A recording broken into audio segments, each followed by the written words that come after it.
எல்லாரும் எப்படி இருக்கீங்க? இன்னைக்கு நம்ம பார்க்க போற ரெசிபி என்னன்னு பாத்தீங்கன்னா ஒரு டேஸ்டியான ஸ்வீட் தாங்க பார்க்க போறோம். அதுவும் ஹல்வா எப்படி பண்ண போறோம்ங்கறத பார்க்க போறோம். இது நம்ம வீட்லயே எப்படி சூப்பரா டேஸ்டா பண்ணலாம்ங்கறத பார்க்க போறோம்.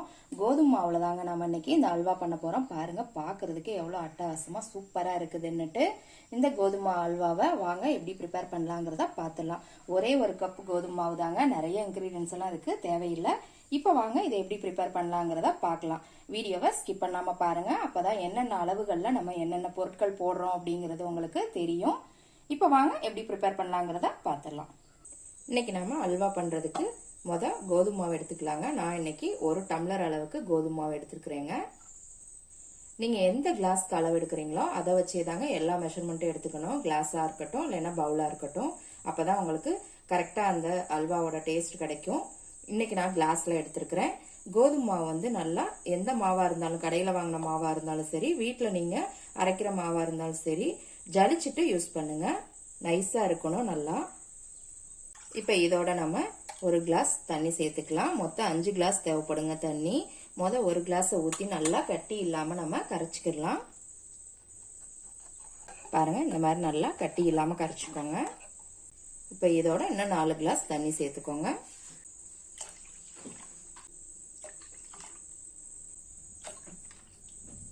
பாருங்க, இப்ப நல்லா மிக்ஸ் பண்ணி விட்டுக்கோங்க. அவ்வளவுதாங்க, இப்ப இந்த மாவு ரெடி ஆயிடுச்சு. இப்ப கேஸ்ல ஒரு பேன் வச்சிருக்கிறேங்க.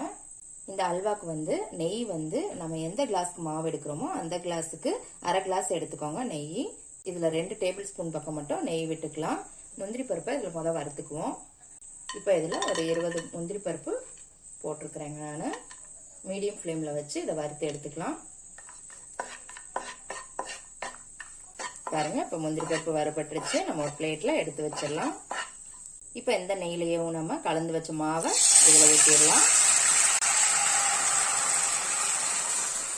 இதை கைவிடாம கிண்டிக்கிட்டே இருக்கணுங்க, இல்லைன்னா உங்களுக்கு அடிப்பிடிக்க ஆரம்பிச்சிரும். நீங்க இந்த மாதிரி நான்ஸ்டிக் பேன் இல்லைன்னா கடாயில செஞ்சீங்க அப்படின்னா உங்களுக்கு ஈஸியா இருக்கும். அப்படி இல்லைன்னா இரும்பு கடாய் இருந்தா கூட அதுல கூட செய்யுங்க, அதுவும் உங்களுக்கு ஈஸியா தான் இருக்கும். நம்ம இந்த அல்வாவை கடையில தான் வாங்கி சாப்பிட்டுட்டு இருப்போம். வீட்டுல செய்யறது ரொம்ப கஷ்டம்னு நினைப்போங்க. ரொம்ப ஈஸியா பண்ணிடலாம். மீடியம் ஃப்ளேம்ல வச்சு இதை நம்ம கிண்டிக்கிட்டே இருக்கணும். நல்லா திக்காகிற கண்டிஷனுக்கு வரணுங்க. அந்த அளவுக்கு நம்ம கிண்டணும். ஒரு 10 நிமிஷம் ஆகுங்க இது கிண்டுறதுக்கு. நான் இடையில உங்களுக்கு காமிக்கிறேன் எந்த அளவுக்கு திக்கா வந்திருக்குது அப்படின்னு. பாருங்க, இப்போ ஒரு 2-3 நிமிஷம் ஆயிடுச்சுங்க. உங்களுக்கு நம்ம ஊத்துனதை விட இப்ப கொஞ்சம் திக்காக ஆரம்பிச்சிருக்குது.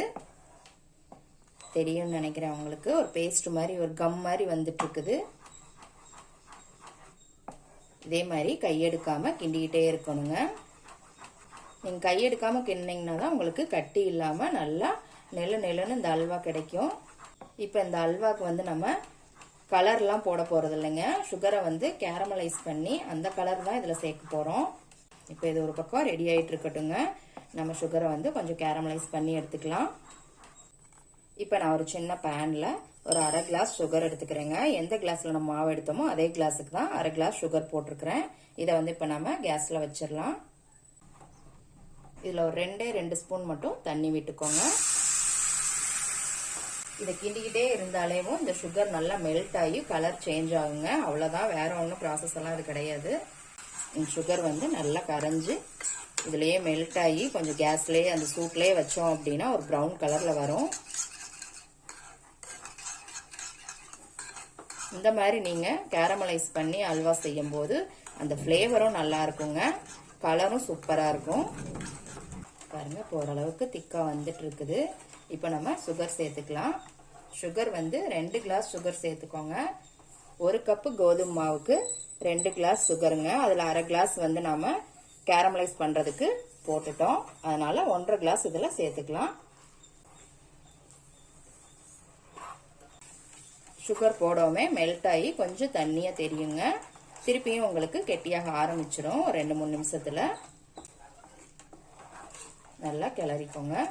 சுகரும் நல்லா மெல்ட் ஆயிருச்சுங்க. இந்த கேரமலைஸ் பண்ண அந்த சிரப்பை ஊத்திக்கலாம்.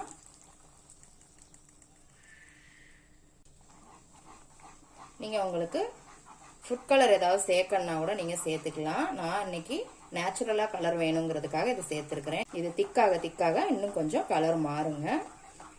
இப்போ நம்ம எடுத்துருக்கிற நெய்யில் கொஞ்சம் மட்டும் ஊற்றிக்கலாம். திக்காக கொஞ்சம் கொஞ்சமாக நெய் சேர்த்துக்கலாம். பாருங்கள், இப்போ கலர் நல்லா திக்காக ஆரம்பிச்சிருச்சு. நீங்கள் சுகரை வந்து கேரமலைஸ் பண்ணி ஊற்றுங்க. கேரமலைஸ் பண்ணுறது ரொம்ப கஷ்டம் இல்லைங்க. நீங்கள் தண்ணி விட்டும் சுகரை போட்டு தண்ணி விட்டும் அப்படியே மெல்ட் பண்ணி ப்ரௌன் கலர் ஆகிற வரைக்கும் வச்சுக்கலாம். தண்ணி ஊற்றாமல் கூட நீங்கள் அந்த சுகரை வெறும் அந்த பேனில் போட்டு அப்படியே சிம்மில் வச்சுக்கிட்டே இருந்தீங்கன்னா ஒரு 2 நிமிஷத்தில் அந்த சுகர் மெல்ட் ஆகி நல்லா கலர் சேஞ்ச் ஆயிருங்க. உங்களுக்கு ரொம்ப டவுட்டாக இருந்தது அப்படின்னா நம்ம ப்ளம் கேக் செஞ்சுருப்போம்.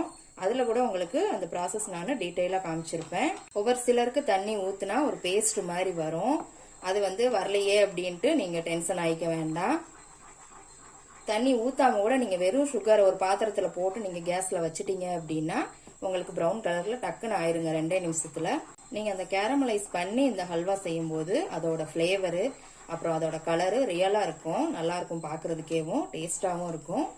பாருங்கள், இன்னும் கொஞ்சம் நம்ம நெய் சேர்த்துக்கலாம். நான் இன்னும் கொஞ்சமே கிளாஸில் வச்சுருக்கேன். லாஸ்ட்டாக ஃபைனலாக சேர்த்துக்கலாம். பாருங்கள், கலரே சூப்பராக இருக்குது. நம்ம கடையில் வாங்குகிற அல்வாவே தோற்று போயிருங்க, அந்த அளவுக்கு டேஸ்ட்டாக இருக்கும். கோதுமை மாவில் இவ்வளோ டேஸ்ட்டாக அல்வா செய்ய முடியுமானா ஆச்சரியமாக தாங்க இருக்கும். வாயில் போட்ட உடனே கரைஞ்சிரும். உங்களுக்கு அவ்வளோ டேஸ்ட் இருக்கும் அந்த ஹல்வா வந்து. உங்களுக்கு நெய் நல்லா ஹல்வாவில் சொட்ட வேணும் அப்படின்னா நீங்கள் நெய்யோட அளவை வந்து ஜாஸ்தி பண்ணிக்கலாம். நான் 1 கப் மாவுக்கு 1/2 கப்பு தாங்க நெய் எடுத்துருக்கிறேன். நீங்கள் 1 டம்ளர் மாவுக்கு 1 டம்ளர் அளவையும் நெய்யும் கூட எடுத்துக்கலாம். சுகருமே நான் கரெக்டான அளவு தாங்க போட்டிருக்கிறேன். 1 டம்ளர் கோதுமை மாவுக்கு 2 டம்ளர் வந்து சுகர் போட்டிருக்கிறேன்.